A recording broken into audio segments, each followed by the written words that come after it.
think this is going to be part 7 here.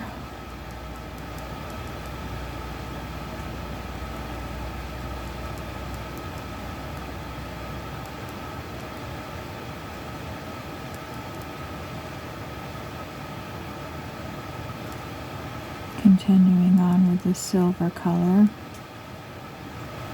from the Shuttle Art Gel Pens, 130 color set. So far I've just used the gold, which you can see here.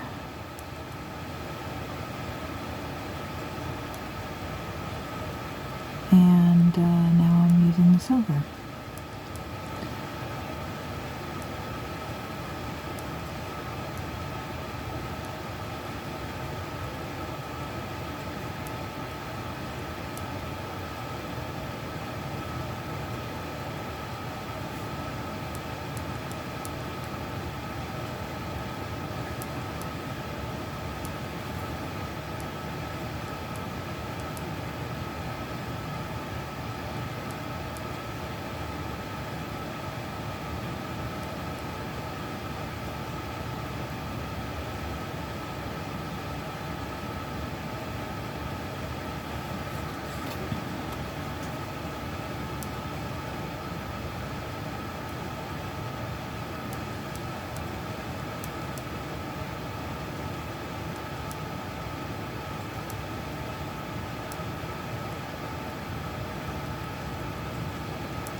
It's overcast outside today, so that kind of gives me an overcast kind of mood. We still have to do the laundry.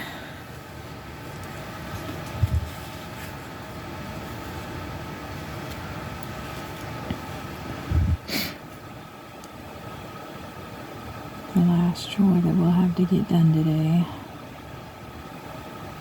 Luckily, the laundry room at this campground is open 24 hours, so it's getting to be, I think, almost 9 o'clock here right now.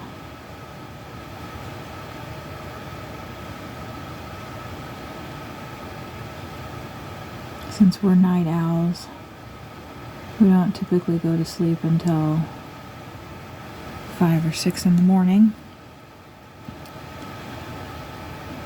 We can kind of do stuff when everybody else is sleeping and not have to worry about waiting for people to get done doing their laundry.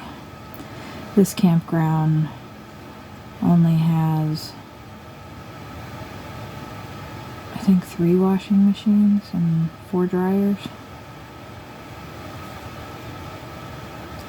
So, and we wait so long. Oh, there's the train horn. We wait so long to do our laundry that we definitely have to take up most of the washing machines.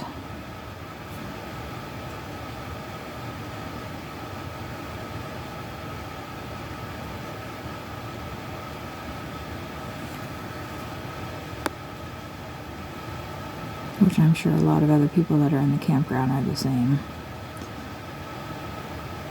There are some RVs and travel trailers, campers, that have washing machines inside of them. We actually looked, this was the first RV that we looked at, and then we only looked at one other one. I think we we looked at one other one and then another one that was really expensive, but we just wanted to see it, right? And the other one had a washer and dryer in it, a small washer and dryer. And we didn't like how much space that it took up, and also that it would be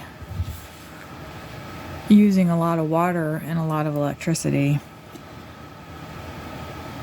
So we decided, well, we'll just be using laundry mats. The campground membership that we have, I think all of the campgrounds have laundry facilities, and they've got bathrooms and showers, which typically we don't use those because we've got our own bathroom. But sometimes we don't have a full hookup, which a full hookup is you can hook up to the water and the sewer, so you can dump your tanks. You've got a tank for what's called gray water, the gray tank, and that's all the water that comes from doing dishes, from taking showers, anything from the faucets.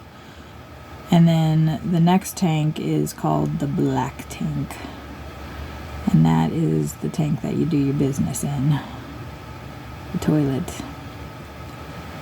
And so that's what the sewer hookup's for, so you can dump those two tanks. Typically, for both Sawyer and I, we can go about 11 days for the black tank before it needs to be dumped. But the freshwater tank, not the freshwater, excuse me, that's a different tank entirely that you fill up with fresh water and that you can use as your water source when you don't have a hookup to water. The gray water tank, where we take showers and wash dishes and whatnot, that gets filled up really fast. Even though we're really conservative with our water usage,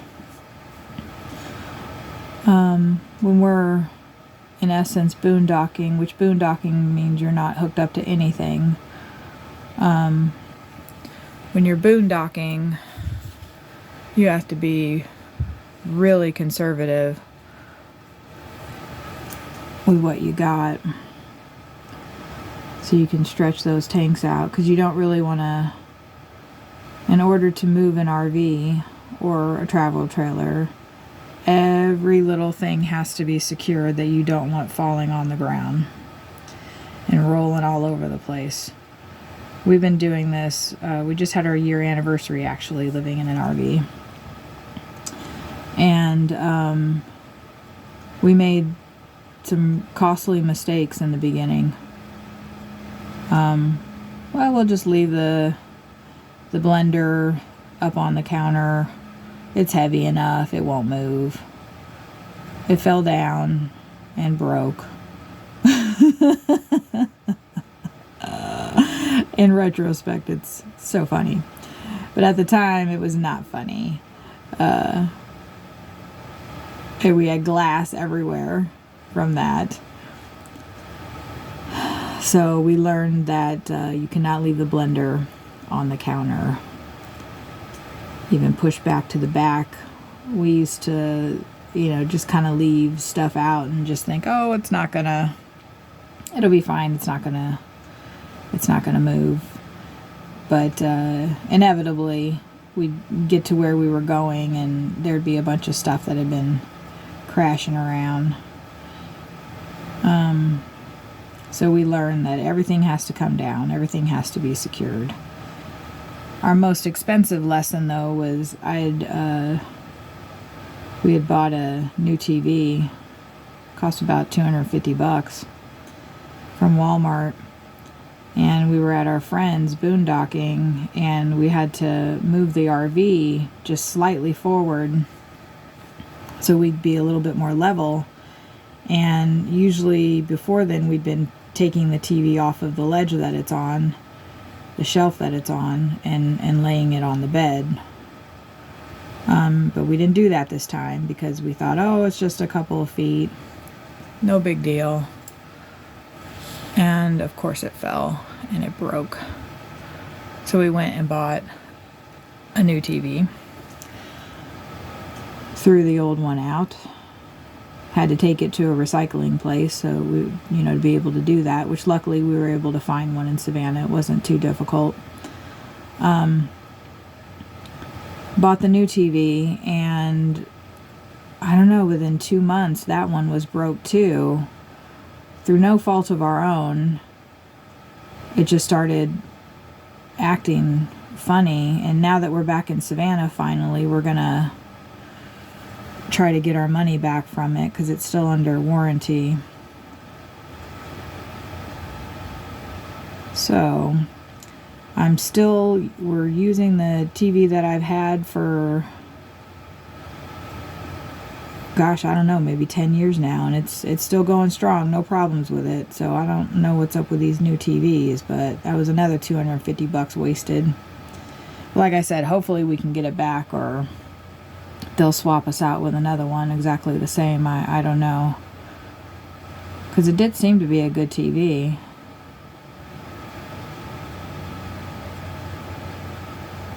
The old one that I have, 10 years is considered old in TV time, right? Is a lot sturdier than the new ones that they seem to be coming out with. So if I can, I'll keep that for a while. Although it did pop up a message saying that certain streaming services weren't be supported on it for anymore, but I don't remember when I saw that. I do watch a lot of speakers on YouTube. I love, I think it's the Chicago University that has a lot of cool lectures that you can listen to. I love archaeological stuff. And Randall Carlson, I like him a lot. Kind of alternate theories of how things have happened with the history of this planet. And what's the other guy's name that I really like a lot? He wrote a book called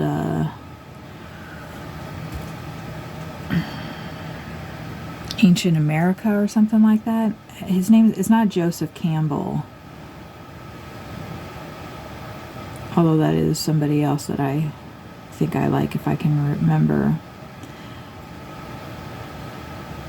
Gosh, what's this guy? I watch a lot of his stuff, so it's funny that I can't remember what his name is. They kind of they talk about how things are a lot older than, archaeology has said that they are. And that they're, the megalithic structures that are around, like in the United States, for example, the Great Serpent Mound, or maybe it's just called Serpent Mound. It's huge I can't remember, earthwork, that's what they're called, where people long thousands of years ago moved the earth in such a way to form a huge serpent shape, and it looks like it's devouring either the sun or the earth, or at the head of it. And the common theory is that it's not that terribly old, but if you look at what was going on in the area, it's in Ohio. Maybe his name is Joseph Campbell. But if you look at the surrounding landscape and what it was lined up with, like a lot of these ancient structures, megalithic structures, have been laid out according to the stars.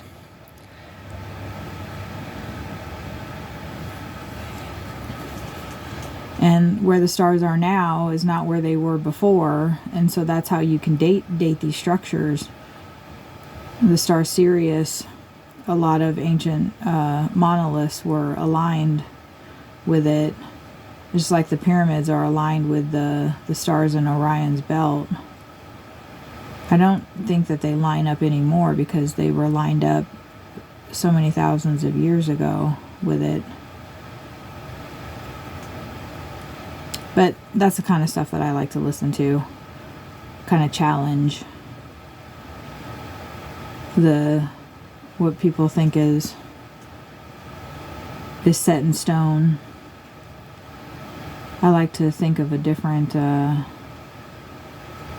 perhaps a different definition for things, a different timeline. I guess we're all kind of consumed with, maybe not consumed with, but, you know, what's our purpose on this planet? What are we here for? Especially if you're struggling with depression, or which I've struggled with. It's like, well, what's the point? And then when you think you know what the point is, you feel like there is a reason to live. It's not just get up and go to work and make money and work for, climb up the corporate ladder, or whatever ladder there is in whatever job that we have to have. Oh God, I used to hate working so much. 9-to-5 jobs. That was killing me. I was so depressed. I would have these visions of driving my car off cliffs, and when I was driving into work, like, I drank a lot to just try to kind of numb myself to have to deal with that.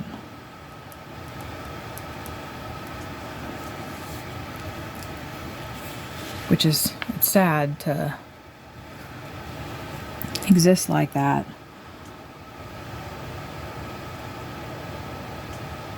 And then I started doing Uber. It's been 8 years now, and I mean, it sounds silly, but it completely changed my life. Being able to set my own schedule and actually be successful at it, and get ahead, and be able to afford my own place and support my daughter, and meet lots of people and go lots of places, and it really changed my life. It was great. It still is. Since Sawyer and I have met, we want to be together. Even 2 years later, we still want to be together all the time. So I switched from doing passengers to doing food delivery. And I got him signed up on the app too. And if anybody wants to sign up for Uber, hit me up. I'll get you set up.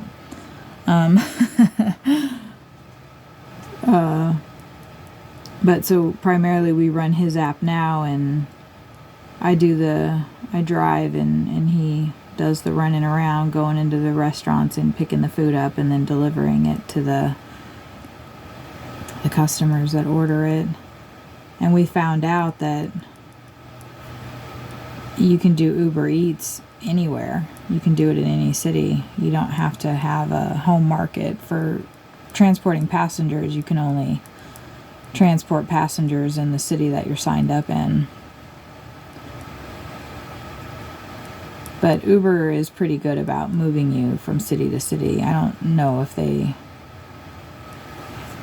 keep track of how many times you move, because I've changed my city quite a bit just to have the option to take passengers in case we have any problems with food delivery, because some places are not so lucrative.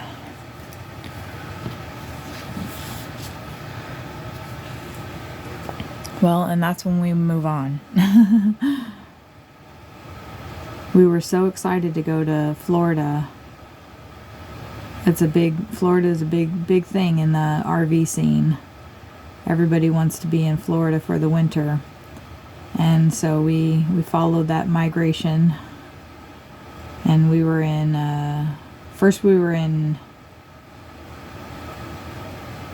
we stayed in Daytona for a little while. And it was okay there, but it was a lot of driving for less money. And so we were booked to be down in Orlando, which we thought, oh, Orlando, it's a big town, and work should be really good, and it was awful. It was terrible. I honestly don't know why people like Orlando. Like, we hated it. The traffic was so awful. It's so commercialized there. It just felt, the vibration was really bad. And for like a normal size pizza, it was over $20 for like a small. We didn't even, like, one of the things we like doing is at least eating out once a month or whatever. We like to treat ourselves, and we couldn't afford to do that in Orlando because we just couldn't justify, like, for a large pizza it was almost $45. It was just like, I'm sorry, no pizza is going to be that good. I don't know how people can afford to vacation there. It was crazy how much things were. And that was before all this inflation stuff. That was last year. So we cut short our trip in Orlando and then went back to Daytona.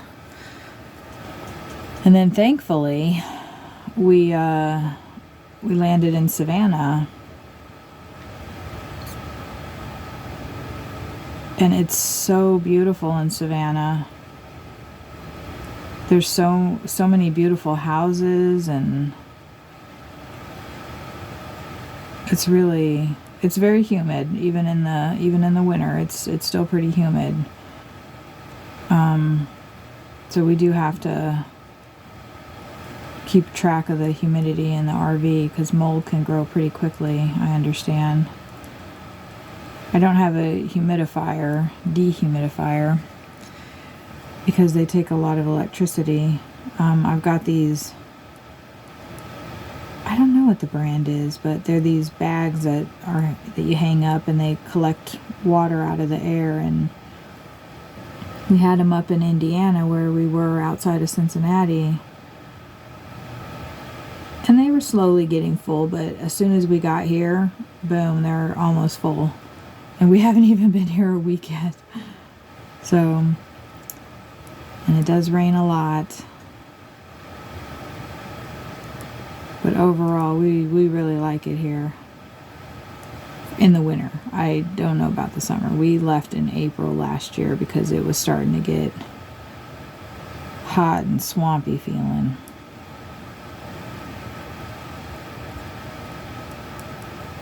So we went up to Cincinnati, where I lived for 2 years, and I really liked it.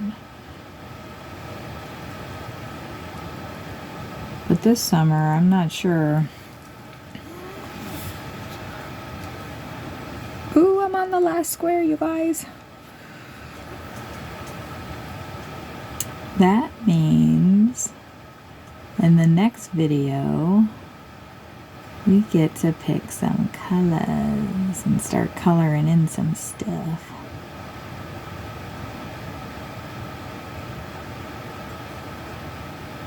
I think I'm gonna, like I said, I think I'm gonna use blue or green and red, but at the same time, I don't want it to look Christmassy. So I'm gonna utilize Google. I'm going to actually look at the Mayan calendar and see what the colors in that are. But I do think that they do use a lot of green and red. Maybe some orange.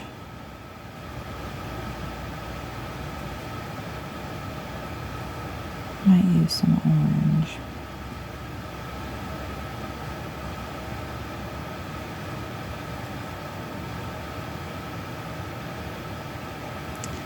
Some of the shapes in this one are similar to the other picture that I did.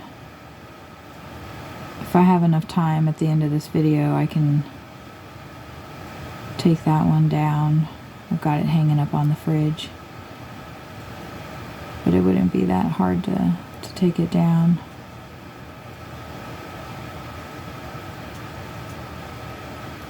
So you guys can see it. There, and that's that completed. Oh, right, I've still got this outer band to do. I'm going to do this in the silver as well.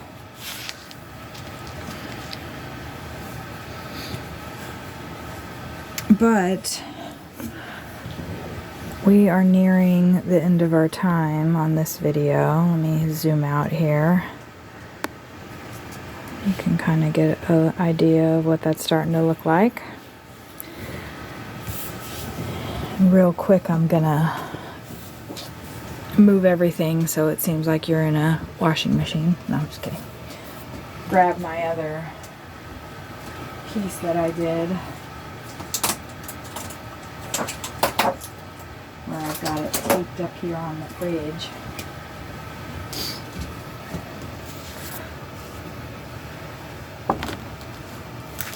Since I've got the lamination on it, it's got that shine to it, but this was a lot of fun to do. But you can see those center ones are the same as these ones right here. That's the same design in there.